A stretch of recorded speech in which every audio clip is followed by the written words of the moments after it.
নমস্কাৰ, মই হামিজুল কুমাৰ নেওগ। আজি আলোচনা কৰিম একাদশ শ্ৰেণীৰ সাহিত্য সৌৰভৰ দ্বিতীয় অধ্যায় অসমত মহাত্মা গান্ধীৰ পোনপ্ৰথম পদাৰ্পণ ইয়াৰ প্ৰশ্নৰ উত্তৰসমূহৰ বিষয়ে আলোচনা কৰিম। ১ নম্বৰ, অসমত মহাত্মা গান্ধীৰ পোনপ্ৰথম পদাৰ্পণ শিক্ষক পাঠটিৰ ক'ৰ পৰা সংগ্ৰহ কৰা হৈছিল?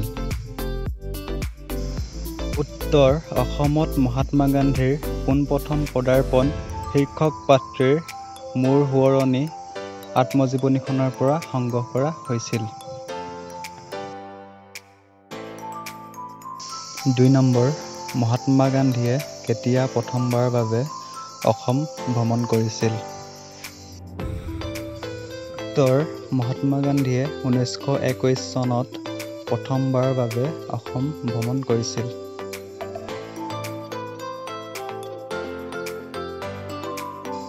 ৩ নম্বৰ, পদ্মনাথ গোহাঞিবৰুৱাৰ আত্মজীৱনীখনৰ নাম কি?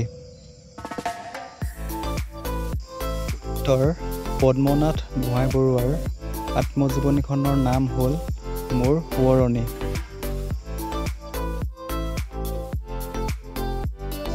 ৪ নম্বৰ, আগৰৱালা পকী ক'ত অৱস্থিত? উত্তৰ, আগৰৱালা পকী তেজপুৰত অৱস্থিত।